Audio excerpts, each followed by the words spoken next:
गांव का नाम था नूरगंज। एक शांत साधारण सा गांव जहां लोग अपने छोटे बड़े दुखों के साथ जीते थे।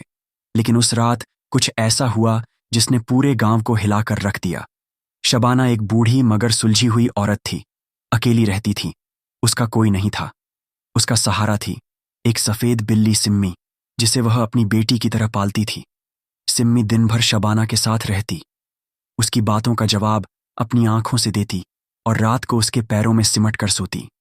उस रात भी जैसे ही अजान की आवाज खत्म हुई, शबाना ने देखा कि सिम्मी दर्द में है। उसका शरीर कांप रहा था और वह अजीब अजीब सी आवाजें निकाल रही थी। शबाना समझ गई कि सिम्मी को बच्चा होने वाला है। उसने जल्दी से एक पुराना कंबल बिछाया और सिम्मी को वहीं लिटा दिया। लेकिन जो हुआ वो इंसानी सोच से परे था। सिम्मी ने एक इंसानी बच्चे को जन्म दिया। गोरा रंग, चमकती आंखें और दो छोटी छोटी मुट्ठियां। शबाना की आंखें फटी की फटी रह गईं। उसे लगा कि वह कोई सपना देख रही है। उसने कई बार अपनी आंखें मलीं, लेकिन बच्चा वहीं था, पूरी तरह इंसानी। या अल्लाह, यह कैसे हो सकता है? शबाना की आवाज कांप रही थी। सिम्मी अब शांत थी, जैसे उसे कोई दर्द नहीं हुआ हो, और वह बच्चे को ऐसे देख रही थी जैसे वह उसी का हो। शबाना डर गई, लेकिन साथ ही उसका दिल उस मासूम पर आ गया। वह उसे गोद में उठाकर अपने सीने से लगा लेती है। सुबह गांव में खलबली मच गई। हर कोई यही बात कर रहा था, शबाना की बिल्ली ने इंसान का बच्चा जना है। लोग शबाना के घर इकट्ठा होने लगे। कोई कहता यह शैतानी काम है, कोई कहता कयामत का निशान है। कुछ तो पत्थर फेंकने तक को तैयार हो गए। लेकिन शबाना सबकी परवाह किए बिना बच्चे को अपनी गोद में लिए बैठी रही। उसके चेहरे पर डर भी था, सवाल भी, और एक मां जैसी ममता भी। उसी भीड़ में एक शख्स चुपचाप खड़ा था, लंबा काला कुर्ता पहने हुए। उसकी आंखें सीधे बच्चे पर टिकी थीं। कोई उसे जानता नहीं था। वो न मुस्कुराया न बोला, बस पलट कर चला गया। शबाना ने उसे देखा और उसका दिल अजीब से डर से भर गया। शबाना पूरी रात उस मासूम बच्चे को सीने से लगाए बैठी रही। न नींद आई न चैन। उसके दिल में कई सवाल थे। ये बच्चा कौन है? सिम्मी ने इंसानी बच्चे को कैसे जन्म दिया? और वो अजनबी आदमी कौन था? सुबह की पहली अजान के साथ दरवाजे पर दस्तक हुई। शबाना चौंकी। इतनी सुबह कौन हो सकता है? दरवाजा खोला तो वही आदमी सामने खड़ा था, लंबा काले कुर्ते में, आंखों में एक गहरी चुप्पी और चेहरे पर अजीब सी थकान। मुझे अंदर आने दीजिए अम्मी, उसने धीमे और अदब से कहा। शबाना का दिल धड़कने लगा। वो कुछ देर उसे घूरती रही, फिर दरवाजा धीरे से खोल दिया। वो आदमी अंदर आया और धीरे धीरे फर्श पर बैठ गया। उसकी नजरें अब भी बच्चे पर टिकी थीं, जिसे सिम्मी पास लेटी देख रही थी। आप कौन हैं? शबाना की आवाज में डर और गुस्सा दोनों थे। उसने गर्दन झुकाई, फिर बोला, मेरा नाम अरशद है और यह बच्चा मेरा है। शबाना जैसे लकवाग्रस्त हो गई। क्या बकवास कर रहे हो तुम? यह बच्चा एक बिल्ली ने जना है। अरशद की आंखों में एक गहरा दर्द उभरा। आपको यकीन नहीं होगा, लेकिन यह बच्चा इंसान का ही है और इसकी मां भी इंसान थी। लेकिन जो उसके साथ हुआ वो शायद आप जान जाए तो टूट जाएंगी। शबाना का दिल बैठ गया। बोलो साफ साफ। अरशद ने आंखें बंद कर लीं, एक लंबी सांस ली। उस लड़की का नाम था हलीमा। वो मेरी बीवी थी, 7 महीने की गर्भवती थी। लेकिन उसके साथ जो हुआ, उसे इंसानियत भी शर्मिंदा हो जाए। शबाना के हाथ से बच्चे की उंगली छूट गई। उसकी आंखों में आंसू थे। लेकिन हलीमा कहाँ है? और फिर यह बच्चा बिल्ली के पेट से कैसे? अरशद ने शबाना की तरफ देखा और बोला, मैं सब बताऊंगा, लेकिन एक वादा कीजिए, इस बच्चे को बचाइएगा, चाहे जान की कीमत पर क्यों ना हो, क्योंकि अब कई लोग इसे खत्म करना चाहते हैं। शबाना की आंखों में सिम्मी ने झांका और सिम्मी की आंखों में भी मानो वही सवाल थे। शबाना ने बच्चे को अपनी गोद में लिया और एक गहरी सांस ली। वो जानना चाहती थी उस मासूम की मां हलीमा के साथ क्या हुआ था। अरशद ने जमीन पर बैठते हुए आंखें बंद कीं और बोलना शुरू किया। उसकी आवाज जैसे पत्थर पर गिरती बारिश की तरह भारी थी। मैं और हलीमा बहुत प्यार करते थे। हमारी शादी को बस 1 साल ही हुआ था जब अल्लाह ने हमें इस बच्चे की खुशखबरी दी। हम गरीब थे, लेकिन बहुत खुश। शबाना उसकी बातों में डूबती जा रही थी, लेकिन खुशी ज्यादा देर ठहरती नहीं। एक रात गांव के बाहर से कुछ लोग आए, 5 अजनबी, चेहरे पर नकाब। उन्होंने हमारे घर को घेर लिया। मेरा कोई कसूर नहीं था, लेकिन उनका कहना था कि मैंने उनकी जमीन हथिया ली है। मैंने लाख मिन्नतें की, लेकिन उन्होंने अरशद की आवाज़ रुक गई। गला भर आया, उन्होंने मुझे बांध दिया और मेरी आंखों के सामने उसकी आंखों से आंसू बह निकले। हलीमा को उठाकर ले गए। शबाना की रूह कांप गई। 3 दिन बाद वह हलीमा को एक बंद बोरी में डालकर घर के बाहर फेंक गए। वह बोल भी नहीं पा रही थी। शरीर खून से सना था, लेकिन सबसे बड़ा सदमा यह था उसका पेट। उसका पेट छीड़ दिया गया था। मैं उसे लेकर डॉक्टर के पास भागा। डॉक्टर ने कहा, बच्चा अब पेट में नहीं है, लेकिन कोई ऑपरेशन का निशान भी नहीं था। सब कुछ ऐसा जैसे किसी ने बच्चे को गायब कर दिया हो। बिना कोई निशान छोड़े मैं पागल हो गया था। हलीमा की हालत नाजुक थी और 2 दिन बाद उसने मेरा हाथ पकड़कर बस इतना कहा, अगर मेरा बच्चा जिंदा है तो वह किसी बिल्ली के पास होगा। और वह चल बसी। शबाना के हाथ से बच्चा लगभग गिर ही गया। क्या कहा हलीमा ने कि बच्चा किसी बिल्ली के पास होगा? शबाना की आंखें अब सिम्मी पर टिकी थीं। सिम्मी वहीं बैठी थी। उसकी आंखों से एक चमक निकली और उसने बच्चे की तरफ देखा, जैसे कह रही हो, मैंने इसे बचाया है। शबाना के होंठ कांपने लगे। क्या तुम कहना चाहते हो कि इस बिल्ली ने उस बच्चे को अपनी कोख दी? अरशद ने सर झुका लिया। मैं नहीं जानता ये कैसे हुआ, लेकिन मैं जानता हूं ये वही बच्चा है। और अब वह लोग जिन्होंने हलीमा को मारा, उन्हें भी खबर लग गई है कौन लोग। शबाना चीखी। अरशद ने कांपती आवाज में कहा। गांव का सरपंच और उसके 3 बेटे शबाना के पैरों तले जमीन खिसक गई। रात के करीब 2 बजे थे। बाहर ठंडी हवाओं का सन्नाटा था और घर के अंदर एक डर भरा सुकून। शबाना, अरशद और वो बच्चा पास पास बैठे थे। सिम्मी एक कोने में लेटी थी, लेकिन उसकी आंखें खुली थीं, जैसे किसी अनदेखे खतरे को भांप रही हो। तभी धड़ दरवाजे पर जोर से दस्तक हुई। अरशद फौरन खड़ा हो गया। शबाना का दिल हलक में आ गया। कौन है? शबाना ने कांपती आवाज में पूछा। बाहर से एक आवाज आई, अम्मी, मैं रहमान हूं, सरपंच का बेटा, आपसे कुछ बात करनी है। अरशद का चेहरा सफेद पड़ गया। वही है। उन्हीं में से एक शबाना ने फौरन बच्चे को अंदर के कमरे में सिम्मी के साथ छुपा दिया और अरशद को भी पर्दे के पीछे धकेल दिया। दरवाजा खोला। सामने खड़ा था रहमान, हाथ में एक लाल रुमाल, आंखों में मुस्कुराहट, लेकिन बहुत बनावटी। अम्मी, सुना है आपके घर में कोई बच्चा हुआ है। गांव में बहुत चर्चा है। सोचा बड़ों की तरह पहले आकर बधाई दे दूं। शबाना ने खुद को संभालते हुए कहा, कौन बच्चा? मेरे घर में तो कोई नहीं है, बस एक बिल्ली है और उसकी तबीयत ठीक नहीं। रहमान अंदर झांकने की कोशिश करने लगा। अरे अम्मी, अब छिपाने की क्या बात है? बच्चा है तो दिखा दीजिए। ना सरपंच साहब, खुद उसे देखने को बेताब हैं। आखिर गांव की भलाई से जुड़ा मामला है। शबाना का चेहरा सख्त हो गया।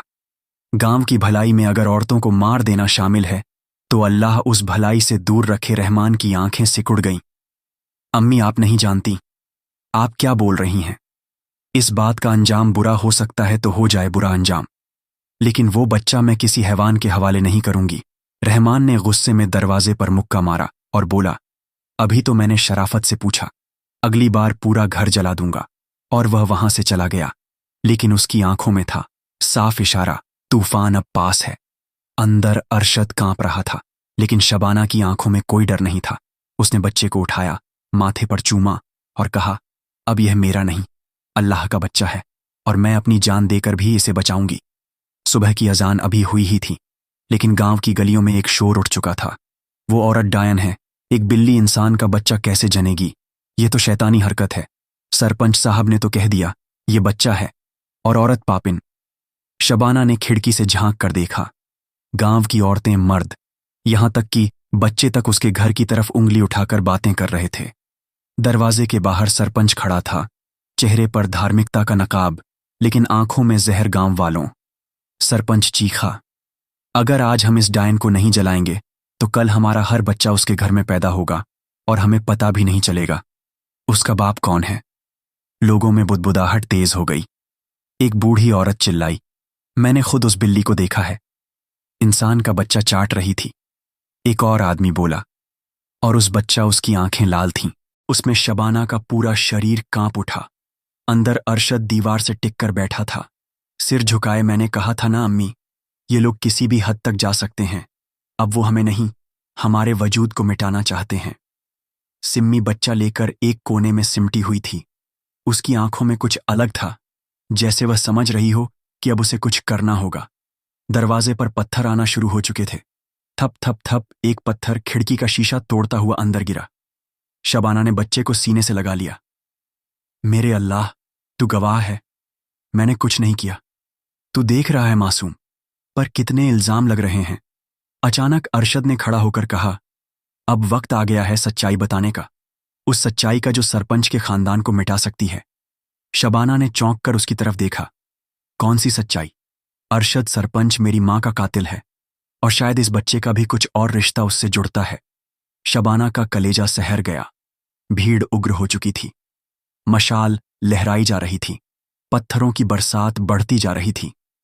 शबाना ने खिड़की के पीछे से झांका।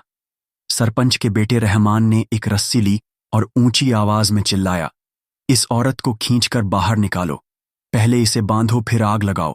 लोगों ने नारे लगाने शुरू कर दिए, डायन को जला दो, गांव को बचा लो। और तभी अरशद दरवाजा खोलकर बाहर आ गया। भीड़ रुक गई। सबकी निगाहें उस दुबले पतले कांपते मगर डरे बिना खड़े इंसान पर जा टिकी। रुको, एक भी कदम और आगे बढ़ाया तो किसी को जिंदा नहीं छोड़ूंगा। लोग हक्के बक्के रह गए। सरपंच ने गुस्से से आंखें तरेरी, तू बीच में क्यों आ रहा है? तू भी उस डायन के साथ मिला हुआ है। अरशद की आंखें लाल हो चुकी थीं। मैं नहीं हूं, मैं उसी औरत का बेटा हूं जिसे तूने बरसों पहले डायन कहकर मार डाला था। क्या बकवास है। भीड़ में हलचल हुई। मेरी मां रजिया बानो, उसे तुमने सिर्फ इसलिए मार दिया क्योंकि उसने तुम्हारे गुनाह देख लिए थे। तुमने अपनी हवस के लिए मेरी मां को इस्तेमाल किया, और जब वह गर्भवती हो गई तो पूरे गांव में यह कहकर फैला दिया कि वह डायन है। झूठ। सरपंच चीखा। नहीं, यह सच है। अरशद ने अपने गले से मां का पुराना लॉकेट निकाला। उसमें एक आधा कटा हुआ फोटो था। सरपंच और रजिया का भेड़ सन हो गई। एक बूढ़ा किसान बोल उठा, मुझे याद है, रजिया अक्सर कहती थी कि उसे सरपंच धमकाता है। एक औरत बोली, हमने उसकी बातों पर कभी यकीन नहीं किया और उस बेचारी को कुएं में फेंक दिया गया था। भीड़ का मूड बदलने लगा। सरपंच पीछे हटने लगा। अरशद ने हाथ उठाया, और अब वही झूठ ये दोहरा रहा है। शबाना अम्मी पर, उस मासूम बच्चे पर, यह बच्चा पाप नहीं, उस इंसानियत का हिस्सा है जिसे तुम कुचलना चाहते हो। भीड़ की आवाजें बदलने लगीं। अगर हमने रजिया को मारा तो क्या, अब शबाना को भी कहीं हम फिर वही गुनाह तो नहीं कर रहे? तभी बच्चा अंदर से रोने लगा। अम्मा, लोग चौंक गए। बोलता है, इतने छोटे बच्चे ने अम्मा कैसे कहा? अरशद ने कहा, क्योंकि इस बार अल्लाह ने बच्चा नहीं जवाब भेजा है। सरपंच पीछे हट गया। उसकी आंखों में अब डर था। भीड़ खामोश हो गई। कुछ लोगों ने मशालें नीचे गिरा दी और अचानक कोई बोला, सरपंच को पकड़ो, अब जवाब देना होगा। भीड़ छन चुकी थी। सरपंच को गांव वालों ने पंचायत के सामने खड़ा कर दिया था, लेकिन शबाना के घर के भीतर तूफान अब भी जिंदा था। सिम्मी, वो रहस्यमयी बिल्ली, कई दिनों से बच्चा छोड़कर कुछ अलग सी हो गई थी। वह उसे घूरती जैसे जानती हो कि कुछ बड़ा होने वाला है। उसके हाव भाव बदल चुके थे। शाम को जब शबाना और अरशद थके हारे बच्चे को सुला रहे थे, तभी घर के बाहर अचानक एक जोरदार धमाका हुआ। बूम, दरवाजा झटका। एक पत्थर खिड़की से टकराया। सरपंच गांव से भाग चुका था, लेकिन जाते जाते बदला लेने की कोशिश की थी। एक जलती मशाल घर की दीवार को छू चुकी थी। शबाना और अरशद पानी लाने दौड़े। उसी वक्त सिम्मी तेजी से झपटी और जलती हुई आग की लपटों के बीच कूद गई। एक बच्चा जल ना जाए, शायद यह सोचकर उसके रोएं जलने लगे। वो जमीन पर लौटने लगी। शबाना की चीख निकल गई। सिम्मी शबाना ने तुरंत आग बुझाई और सिम्मी को गोद में उठा लिया। लेकिन तब कुछ ऐसा हुआ जिसे देखकर सब हक्के बक्के रह गए। सिम्मी की पीठ की चमड़ी फटने लगी। वहां से धागों का जाल निकला, जैसे किसी ने सिलाई की हो, और फिर उसकी खाल के नीचे से एक छोटी सी अधूरी इंसानी पीठ झलकने लगी। अरशद एक कदम पीछे हट गया। या अल्लाह, ये क्या है? शबाना की आंखें भर आईं। ये बिल्ली नहीं थी। सिम्मी धीरे धीरे करहते हुए अपनी आंखें खोल रही थी। उनमें अब वह तेज पवित्र समझदारी झलक रही थी जो किसी इंसान में होती है। फिर एक धीमी टूटी फूटी आवाज उभरी, सिम्मी की ओर से बचाया मैंने उसे, क्योंकि वह मेरा आखिरी हिस्सा है। अरशद फर्श पर बैठ गया, पसीने पसीने। ये तो इंसानी शरीर है, अधूरा, अधमरा। लेकिन इंसान बच्चा रोते रोते सिम्मी की ओर घिसट कर गया और उसके ऊपर लेट गया। जैसे कोई अपनी माँ को आखिरी बार पकड़ना चाहता हो। शबाना अपसन्न थी। कौन थी यह? और यह बच्चा किसका है? सिममी? अब शांति में थी, उसकी सांसें थम चुकी थीं। उसका अधमरा इंसानी शरीर शबाना की गोद में पड़ा था, जैसे किसी और दुनिया का जख्मी साया शबाना उसके शरीर से लिपटी पुरानी झुलसी खाल को धीरे धीरे हटा रही थी। तभी उसकी उंगलियों को एक सख्त चीज महसूस हुई, जैसे कोई धातु। उसने ध्यान से देखा। एक छोटा सा पेंडेंट था, लोहे की जंजीर में उलझा राख और धुएं से काला पड़ा हुआ। शबाना ने धीरे से पेंडेंट को साफ किया और उसमें उभरे 2 शब्दों को पढ़ते ही जैसे उसकी रूह कांप गई। जायरा नसीम, तारीख 14 जून 2000। 2 अरशद ने झपट कर नाम देखा। उसका चेहरा पीला पड़ गया। जायरा नसीम, क्या तुम जानते हो? इस नाम को शबाना की आवाज कांप रही थी। अरशद की आंखें भर आईं। ये मेरे अब्बू की छोटी बहन थी। मेरी बुआ कहते हैं कि वह बचपन में गायब हो गई थी। अब्बू अक्सर कहते थे कि उसे किसी ने अगवा कर लिया। उस वक्त उसकी उम्र बस 12 साल थी। शबाना की सांसें रुकने लगी। तो यह सिम्मी अरशद बुरी तरह कांप रहा था। वो बिल्ली नहीं थी अम्मी, वो इंसान थी, एक बच्ची जिसे किसी ने जबरदस्ती किसी अजीब तजुर्ब का शिकार बनाया आया होगा। शायद वह आधा इंसान आधा जानवर इसीलिए बनी क्योंकि उसे इंसान नहीं रहने दिया गया। अब दोनों की निगाहें उस मासूम बच्चे पर टिक गईं। वह बच्चा अब सोया नहीं था, उसकी आंखें खुली थीं। वह सीधा शबाना की ओर देख रहा था। उसके होंठ हिले। जयराम, एक नाम जो बच्चा कभी जान ही नहीं सकता था। लेकिन उस नाम के साथ उसने आंखें बंद कर लीं और एक आंसू उसकी पलकों से टपककर गालों तक आ गया। अब कहानी का रहस्य गहरा हो चला है। जायरा नसीम कौन थी, उस पर क्या बीती, और यह बच्चा आखिर कौन है? सुबह की हल्की रोशनी शबाना के आंगन में उतर चुकी थी, मगर मन में रात जैसा अंधेरा पसरा था। अरशद रात भर सो नहीं सका। उसकी आंखों में अब जिज्ञासा नहीं बल्कि जिम्मेदारी थी। अपनी बुआ जायरा के लिए सुबह सबसे पहले वह चला गया, गांव के पुराने पंचायत भवन की उस कोठरी में जहां बरसों पुराने फाइलों की धूल जमी थी। मुझे 2002 के गुमशुदा लोगों की फाइलें चाहिए, उसने बुजुर्ग मुंशी से कहा। मुंशी ने चश्मा ठीक करते हुए कहा, बेटा वहां कोई नहीं जाता। बहुत पुरानी चीजें हैं, ज्यादातर सड़ चुकी हैं। चाहे सड़ चुकी हों, मगर किसी की यादें उसमें सांस ले रही हैं। अरशद ने दरवाजा खोला और पुराने लकड़ी के बक्से खंगालने लगा। घंटों की तलाश के बाद उसे एक फाइल मिली। उस पर लिखा था FIR नंबर 14, जेडम 2002, नाम जायरा नसीम, उम्र 12 वर्ष, गुमशुदगी की तारीख 14 जून 2002, स्थिति मामला बंद। कोई सुराग नहीं मिला। फाइल में एक धुंधली सी तस्वीर थी, एक मासूम सी लड़की जिसकी आंखों में डर और उम्मीद दोनों झलकते थे। लेकिन फाइल में एक और चीज थी, एक छोटा सा नोट जो शायद जांच अधिकारी ने अपने हाथ से लिखा था। आखिरी बार उसे गांव के बाहरी जंगल की सीमा पर देखा गया था, जहां सरपंच सलीम का फार्म हाउस है। अरशद के दिल में आग सी लग गई। सरपंच सलीम, वहीं जिसने शबाना और बच्चे को मारने की कोशिश की। अब सारी कड़ियां जुड़ने लगी थीं। जायरा, सलीम, फार्म हाउस और वह अधूरा बच्चा। अरशद वापस घर भागा। शबाना ने दरवाजा खोला। उसकी आंखें पूछ रही थीं, क्या पता चला? अरशद ने सांस रोककर कहा, सिम्मी, सच में जायरा थी। उसे सरपंच ने ही अगवा किया था और शायद उस पर कोई भयानक प्रयोग हुआ। किसी फार्म हाउस में उसे इंसान से जानवर बना दिया गया। तो यह बच्चा, अरशद की आंखें नम हो गईं।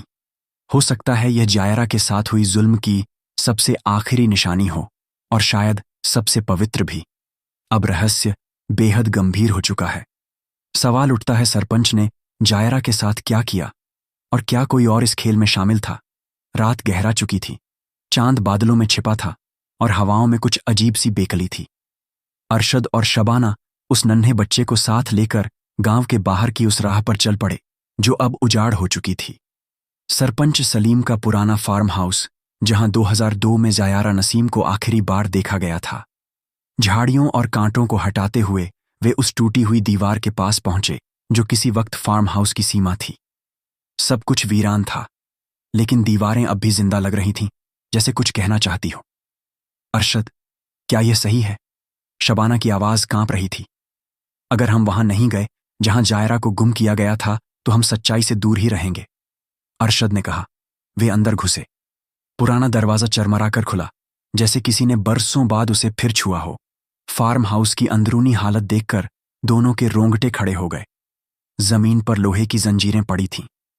कुछ जले हुए पुराने कागज और दीवार पर स्केच किए गए अजीब अजीब से चित्र। एक आधी लड़की और आधा जानवर, जैसे किसी ने विज्ञान और पागलपन का खतरनाक संगम बना रखा हो। तभी बच्चे ने अपना हाथ एक खास जगह की ओर बढ़ाया, एक लकड़ी के पैनल की दीवार की ओर। अरशद ने धीरे से उस पैनल को छुआ। वो हिला, एक छुपा दरवाजा खुला, सीढ़ियां नीचे जाती थीं। अंधेरे में शब्बाना ने बच्चा अपनी गोद में लिया और अरशद के साथ नीचे उतर गई। नीचे एक कमरा था, उसमें एक पुराना स्टील का ऑपरेशन टेबल था और उसके कोने में एक कोठरी जिसकी दीवारों पर नाखूनों के निशान थे, जैसे कोई वहां सालों तक कैद रहा हो। दीवार पर कुछ उकेरा गया था, कांपते हाथों से खरोच कर, मेरा नाम जायरा नसीम है, मुझे इंसान रहने दो। अल्लाह! शबाना की सांसें थम गई। या रब, यह वही कमरा है जहां अरशद के गाल पर आंसू बहने लगे। यहां जायरा को इंसान से जानवर बनाया गया। तभी कमरे के एक कोने में रखे पुराने ट्रंक से एक फाइल खिसकी और गिर पड़ी। अरशद ने उसे खोला। उसमें एक शब्द सबसे ऊपर लिखा था, बड़े अंग्रेजी अक्षरों में, प्रोजेक्ट GN सब्जेक्ट नंबर 1, और नीचे लिखा था, experiment, result partial genetic transformation, successful reproduction, unexpected reproduction. Shabana फुसफुसाई। तो यह बच्चा। अरशद ने बच्चे की ओर देखा। उसकी आंखें चमक रही थीं, लेकिन वह इंसान था, पूरा इंसान। इस बच्चे की मां जायरा थी, लेकिन उसे जबरन एक प्रयोग का हिस्सा बना दिया गया। इस बच्चे का जन्म उसकी सबसे बड़ी पीड़ा से हुआ, और शायद सबसे पवित्र प्रेम से भी। अब कहानी का असली चेहरा सामने आने लगा है, लेकिन सवाल अब भी बाकी है। अरशद ने झट से ट्रंक के नीचे हाथ डाला और कुछ ठोस चीज छुई। धीरे धीरे उसने एक पुरानी वीडियो कैसेट निकाली, जिसकी कागज पर सिर्फ लिखा था, जेड एंड प्रोजेक्ट। शबाना ने डरते हुए कहा, क्या यह सही है? ये देखने के बाद हम क्या जानेंगे? अरशद ने जैसे ठान लिया था, हमें सच जानना ही होगा, चाहे वह कितना भी दर्दनाक क्यों ना हो। दोनों ने मिलकर पुरानी वीडियो प्लेयर निकालकर कैसेट चलाई। काली स्क्रीन के बीच अचानक एक सीन चमका। एक छोटी लड़की, जो जायरा लग रही थी, अंधेरे कमरे में बंधी हुई, फिर दिखाई दी। यह कुछ पुरुष जो लैब कोट पहने हुए थे और एक मशीन जिसमें खून और कोशिकाओं के नमूने लिए जा रहे थे। जायरा की चीखें, उसका दर्द और उसकी आंखों में डर साफ नजर आ रहा था। वीडियो में वह इंसान से जानवर बनने की प्रक्रिया दिख रही थी, जिसे वैज्ञानिक जेनेटिक ट्रांसफॉर्मेशन कहते थे। और अंत में एक सीन था जिसमें जायरा के चेहरे पर प्यार और उम्मीद की झलक थी। फिर अचानक कैमरा बंद हो गया। शबाना का दिल टूट गया। इतना सब यह इंसान का नहीं, जानवर का हक था। अरशद ने आंखें बंद कर लीं, और यह बच्चा जायरा की मौत का नहीं, उसकी जिंदगी का आखिरी तोहफा है। वीडियो खत्म होते ही बच्चे की नजर स्क्रीन पर टिक गई। उसकी आंखों में एक अजीब सी चमक थी, जैसे अंदर से कोई टूटे हुए जज्बात फिर से जाग उठे हों। अचानक बच्चा चीख पड़ा ना। फिर उसने अपनी छोटी छोटी उंगलियों से चेहरे को छूना शुरू किया, जैसे खुद को पहचानने की कोशिश कर रहा हो। शबाना डर गई। क्या हुआ बच्चों? बता, क्या याद आ रहा है? बच्चा कांपते हुए बोला, मैं उस कमरे में था, और वो दर्द, वो जंजीरें, वो लोग। अरशद ने हाथ पकड़कर कहा, तुम्हें डर नहीं लगना चाहिए, हम तुम्हारे साथ हैं।